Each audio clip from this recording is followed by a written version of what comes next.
Olá, senhoras e senhores, e sejam todos muito bem-vindos ao Mundo Floresta. Hoje, mais um episódio do Entre Nós, eu aqui sozinho nas minhas divagações. Sejam mais uma vez todos muito bem-vindos.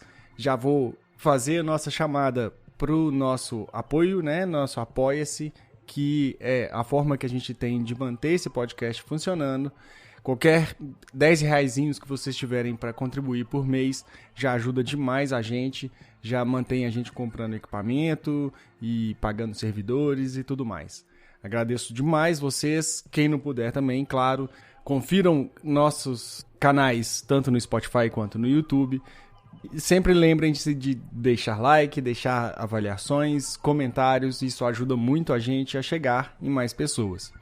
E hoje, como vocês podem ver no título do episódio, eu quero falar um pouco sobre as cobras. As cobras, serpentes, isso aí, esse nome, vocês usem o que quiserem, eu vou chamar de cobras, que foi um tema que foi sugerido pra gente lá no Blue Sky. Então sigam a gente, que a gente está sempre tentando fazer essas interações, pegar ideias de vocês, porque é importante também tentar fazer de uma forma que vocês também possam contribuir. Então vamos lá.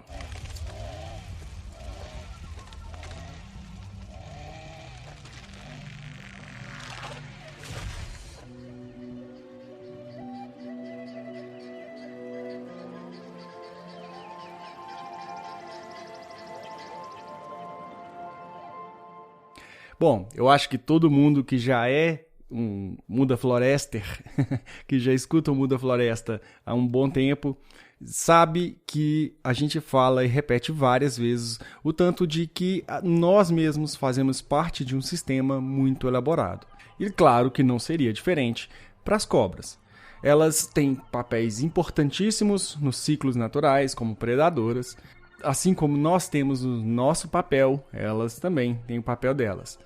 E aí algumas informações, acho que a primeira de todas, mais importante, é que apenas 15%, cerca de 15% de todas as serpentes no mundo são realmente venenosas. E desses 15%, eu vi alguns estudos falando de 2%, outros de 5% que são realmente cobras que causam problemas para a gente de interesse médico, né, que se fala.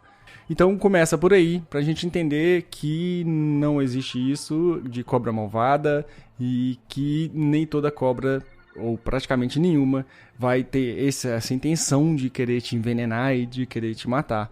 Não existe essa ideia de cobra que persegue, cobra que corre atrás. Isso é completamente mentira. Não existe a menor chance disso acontecer. No máximo, ela só está desesperada tentando fugir e você é o único caminho que tem para ela passar. Então, não existe isso. Ela tem o papel dela, ela faz um controle tanto dos roedores quanto também dos pássaros. Então, para que florestas consigam regenerar com tranquilidade, para que esses animais não comam tanto as sementes, precisam de outros tipos de bicho para controlar também esses animais que comem as sementes. Então, de novo, elas têm seu papel extremamente importante, certo? Eu quero trazer aqui algumas ideias, tanto de cuidados, né, que a gente deve ter.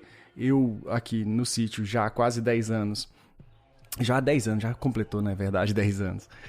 A gente já encontrou diversas serpentes, nunca tivemos problemas nenhum com serpente de ter que correr para o hospital, nada. Já teve um susto comigo, mas foi de noite e sem muita atenção, e aí realmente é um dos pontos que eu quero trazer aqui para vocês. Então, primeiro de tudo, os sinais de presença das serpentes. A gente tem que ficar sempre atento a, por exemplo, troca de pele, né? Porque ela faz a troca da pele inteira. Então, se você vê pedaços de pele, já é indicativo de que pode ter serpentes ali. E se ela está fazendo a troca de pele é porque ela está se alimentando, ela está crescendo. Então, que ela encontra onde você está, onde você encontrou aquela pele, ela encontra um lugar, né, ideal para que ela possa sobreviver. Outra coisa vão ser rastros, mas aí eu acho que é um pouco mais complicado por ela não ter pegada, né? Fica só aquele rastro como se estivesse arrastando uma mangueira, né? E dependendo da serpente, ela ainda faz rastros laterais, assim, como ela anda, né? Dependendo até da velocidade que ela anda. Então é mais complicado.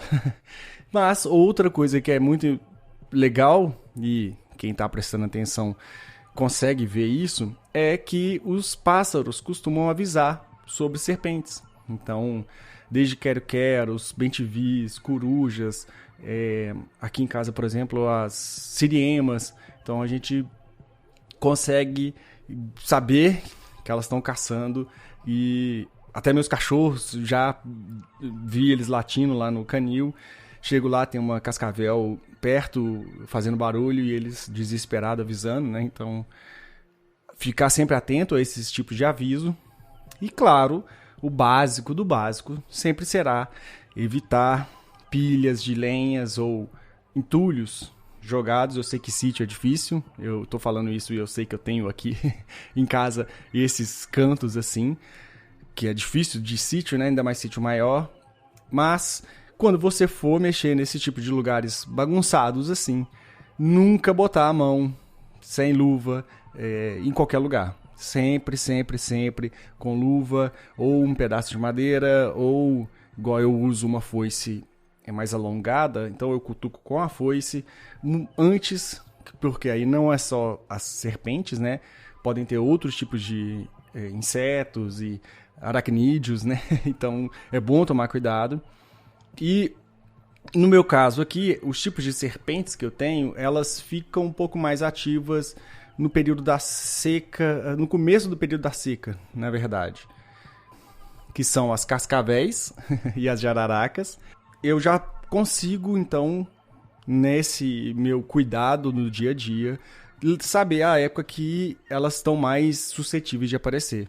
Mais ou menos as épocas principais, que, pelo menos aqui no meu sítio, em Sete Lagoas, no meio de Minas Gerais, é no final das chuvas e no começo das chuvas, que é o meu caso agora, que elas costumam aparecer mais. No auge das chuvas eu quase não vejo, e também na seca extrema é mais difícil de ver. Porém, né, são serpentes, elas se escondem e por aí vai. Então tem, de novo, sempre, sempre tomar muito cuidado. E esses cuidados básicos já ajudam demais no dia a dia. E aí entra também, claro, o uso de botas, caneleiras, a luva que eu já falei.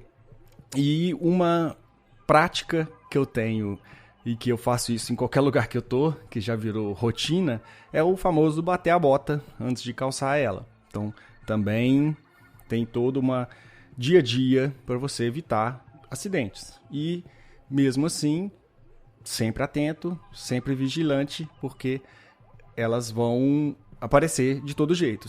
Se a gente quer uma área de agrofloresta, uma área diversa, vão ter serpentes e precisa ter serpentes. Então, de novo, sempre tomando cuidado, sempre atento com elas. E aí outros cuidados, sempre, então, quando você for andar na mata, claro, todo tipo de cobertura, calça comprida e por aí vai. Quando você for roçar, quando você for cortar o mato, elas costumam sair dos esconderijos pelo barulho, por, né, ter essa movimentação e às vezes até interferir no próprio esconderijo delas. Então, depois de roçadas, sempre a atenção redobrada. E no caso, a gente está falando sobre serpentes, mas isso também estimula, por exemplo, aranhas a saírem também de suas tocas. Então, elas também acabam aumentando depois da roçada. É sempre fechar a casa, começar essa roçada, às vezes, da casa para fora do sítio, para elas direcionar com medo do barulho para longe do seu sítio, longe da casa principal de preferência, né? E quando você cuida de bichos, né, além, por exemplo, galinhas ou porquinho da Índia, coelhos, até vaca, quando você faz a silagem ou uma área para estocar comida para esses animais, acaba atraindo também ratos e afins, o que vai atrair as serpentes. E aí, no meu caso, do quase acidente que eu tive, foi isso. Durante a noite, já era por volta de umas 7h30, por aí, eu fui pegar comida para jogar para a porca. A sorte é que eu já ainda estava todo com a roupa de trabalho, eu não tinha trocado ainda de roupa. E eu senti no meu braço alguma coisa mexer e fui prestar atenção.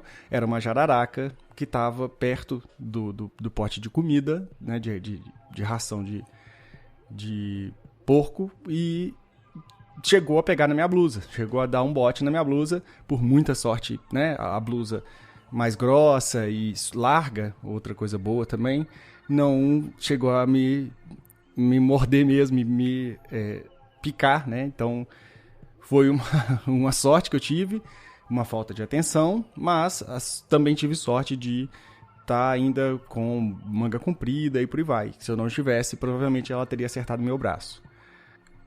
Os cuidados quando você tem esse tipo de avistamento: primeiro de tudo, se afastar, deixar espaço para essa serpente ir embora, se tiver condições, né? Igual no meu caso era um quarto fechado, eu não faço ideia como que ela entrou, a porta estava fechada, ela deve ter entrado quando estava aberta, não sei, qualquer cantinho também, né? Elas acabam conseguindo entrar.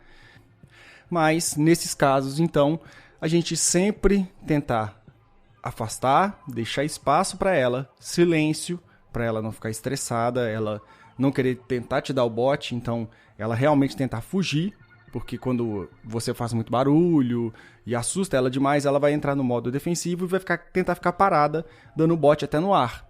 Então, se você evita esse ponto de estresse, ela vai tentar mais, né, mais vezes essa serpente vai tentar fugir do que se acuar e tentar te atacar. Então, espaço para a serpente, silêncio de preferência e sair de perto. Sinalizar a outras pessoas, se você não mora sozinho, né? Sinalizar às outras pessoas de que você encontrou essa serpente e sempre de longe avistar ela, se ela já foi embora ou se não foi. Se você conseguir tirar uma foto assim de longe, não é para chegar perto de jeito nenhum, você pode tirar para poder fazer o registro dessa serpente, saber o momento que ela apareceu, onde ela apareceu. Essas pequenas anotações que você pode ir fazendo vai te ajudar também a visualizar momentos que tem mais incidência de encontrar elas, menos incidências e por aí vai. Então também te ajuda a saber qual é a serpente, se é perigosa, se não é, e claro, manter sempre a distância. Eu não vou cansar de repetir isso, certo? E aí então, nos casos mais extremos, se acontecer realmente um acidente, o primeiro de tudo você tem que entender que não é permitido se ter o soro antiofídico em casa. Algumas pessoas acabam conseguindo aqui e ali, mas eu sei que legalmente não é permitido, por diversos motivos. O primeiro de todos é a capacidade de uma pessoa armazenar e conseguir ver se esse medicamento se mantém viável e por aí vai. E outra coisa a gente não sabe se você que vai tomar o remédio, vai tomar o soro antiofídico, vai ter algum tipo de reação ao soro, porque pode acontecer. Então, se você toma em casa e tem reação ao soro, além de você ter problemas com o veneno, você ainda vai ter reação alérgica ao soro antiofídico. Então, você precisa tomar ele imediatamente dentro de um hospital. No Brasil, que eu saiba, somente os hospitais públicos que têm o soro antiofídico e têm a capacidade de fazer essa aplicação. Nós somos referência no mundo para esse tipo de cuidado com o soro antiofídico e cuidado com pessoas que foram mordidas por cobras, certo? E aí uma coisa que eu já vi muita gente falando e que pessoas também se enganam é que é preciso levar a serpente para o hospital, para o médico identificar. Não é preciso isso. Não precisa nem de foto dela. Só pelos sintomas a pessoa já vai saber qual tipo de serpente e qual tipo de soro você precisa tomar. Então, não se preocupe em tirar foto. Não se preocupe muito menos em pegar a serpente e acabar tomando outra mordida. Certo? Então, tomou uma mordida de cobra, calma e imediatamente para um hospital. Lavar sempre só com água, não colocar nada, não tentar sugar veneno, não passar álcool, não passar nada de gelo, nada. Se possível, ir direto para o hospital, ou claro, o 192, que é o SAMU, beleza? Nada de torniquete, nada de nada, é beber muita água e passar água no local, às vezes uma água com sabão só para lavar o local, porque a boca da serpente também é composta de vários tipos de bactérias, etc., né, que podem também acabar infeccionando. Então é pior ainda. Mas nada de torniquete, nada de cortar, sugar, furar, nada de remédio caseiro, nada disso.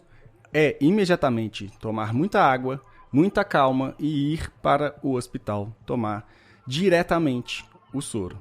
Beleza? E aí, falando, né, de o acidente e falando também de identificação das serpentes, existem alguns mitos que são diretamente propagados e eu já vi muita gente, inclusive, morrer por conta deles. O primeiro de todos é aquele famoso de cabeça triangular, é igual uma cobra que tenha peçonha. E não é assim. Existem cobras com cabeça completamente arredondadas que tem veneno e cobras com cabeças triangulares que não tem veneno. Então não existe esse padrão e que é a mesma coisa do padrão das corais. Não existe também esse cuidado e essa questão de padrões, porque os padrões variam dentro da mesma espécie. Então, a regra de cor é completamente falha, é para evitar aproximação. E outra coisa que eu já ouvi falar também é de que a cobra coral, ela só pica pelo rabo, e isso também é mentira. Então, não caiam nessa. O que acontece é que no display que a gente fala, né, toda a postura que ela toma quando ela está acuada, ela faz uma espécie de uma dança e que ela tenta enganar o predador, né? Fazendo com que o rabo e a cabeça pareçam a mesma coisa. E às vezes engana, né, o predador, e é essa a ideia.